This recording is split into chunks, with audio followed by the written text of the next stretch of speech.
Hi everyone. It's Tara McInnes. I figured I would do my own live streaming channel because because I have a lot to talk about, and I think I can relate to a lot of people, and I know a lot of parents deal with the issues of ex-husbands, ex-wives, child custody, and it seems like more and more child protection these days. So I am personally dealing with that, and I'm very angry about it because I'm experiencing a lot of different things. And I myself haven't done anything to my children. And it's a defamation of my character to have your children taken out of your home when I've been nothing but a loving and caring mom. I've had full physical custody for 8 years.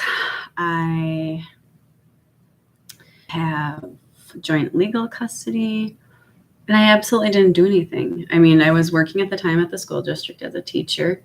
There was initial investigation of the claims from my ex-husband, and there were no findings of abuse or neglect or anything to support the claims that were initially claimed. And they tried to claim I was mentally ill. And there were no findings of that. Sorry, I have something in my tooth. Anyways, so it should have been that. The kids shouldn't have been taken from my home. We should have just had, they said CPS was needed. So we should have just had home visits. But yet we had a hearing date. Okay, why did we have a hearing date? And then from that, it just spiraled out of control. Now we're so far out of control in it that,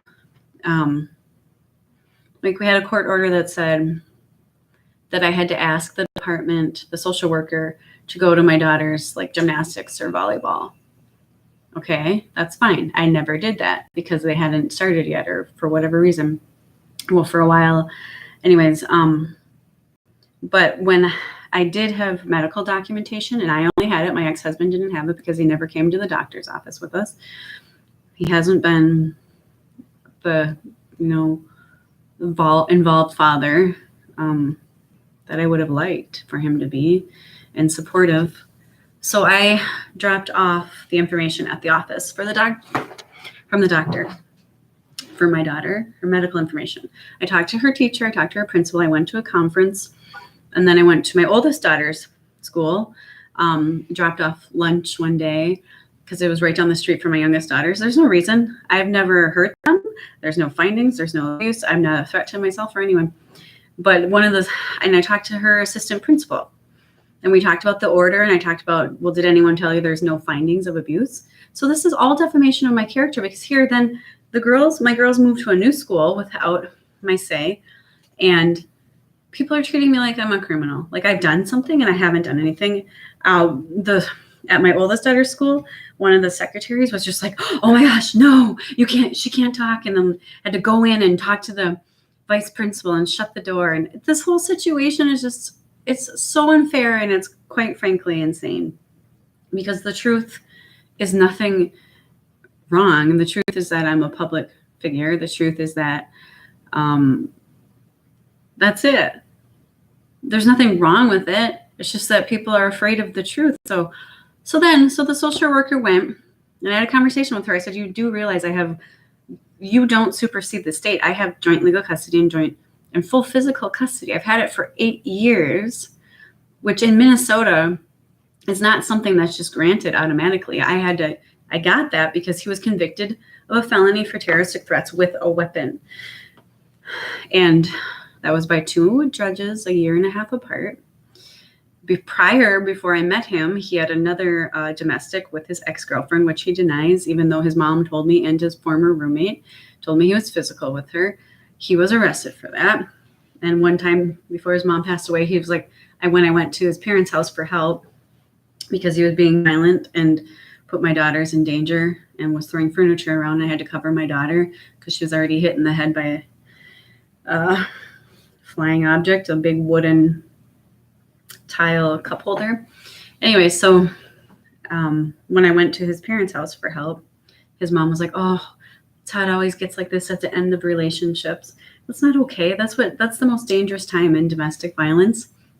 The most dangerous time is when a woman tries to leave because they're losing control of their victims, which they've had. And in Minneapolis, St. Paul, for a long time, I don't know why I've had the hardest time. It's like people don't want to believe it. People truly don't want to believe that anyone can be bad. I mean, when you see him, he's a good-looking guy. You know, he just dresses like your average Joe. And but there's a lot to domestic violence that's silent. That's just a manipulation. And I see it going on with my daughters right now because it doesn't stop with the domestic partner, the children, or the victims too.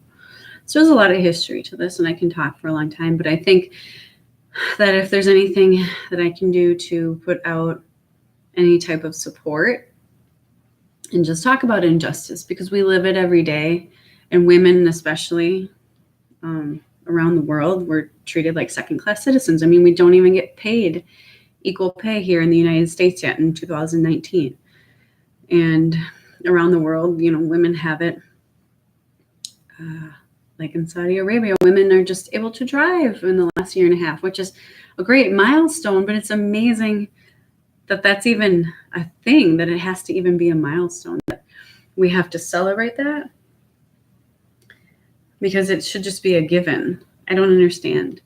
I don't understand why men really think they have to have the authority over women.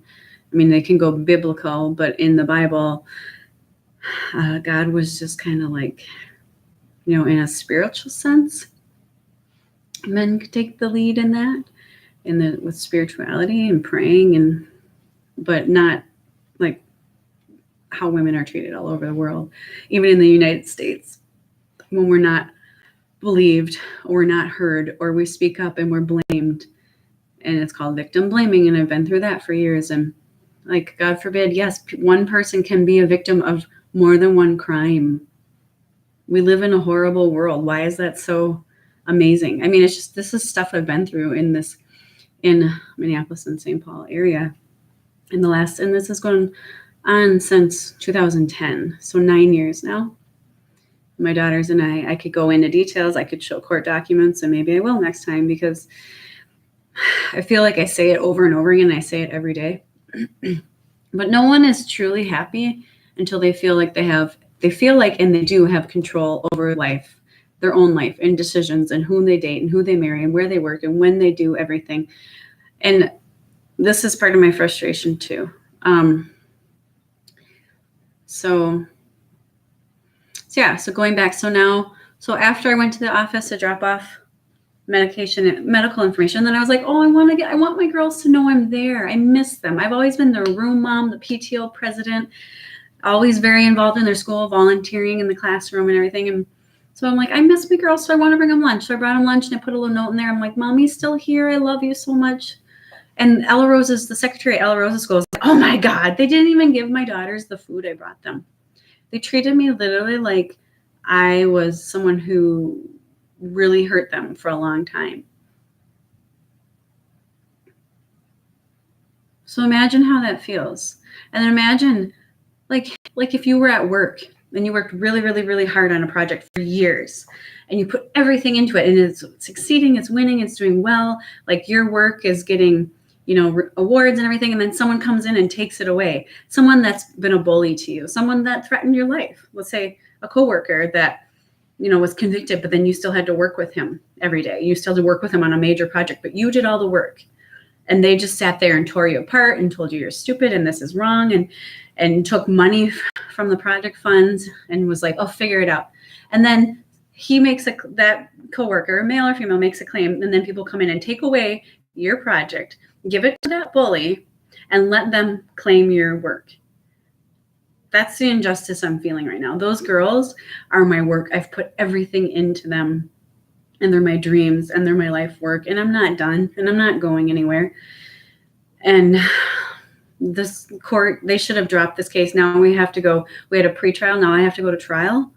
Why do I have to go to trial? I didn't do anything. You have no findings of abuse or neglect, no mental health, because I did an MMPI for the second time, and I've had all these evaluations. But, you know, the interesting thing is the person who's been convicted of 2 violent crimes, my ex-husband, has never had any evaluations.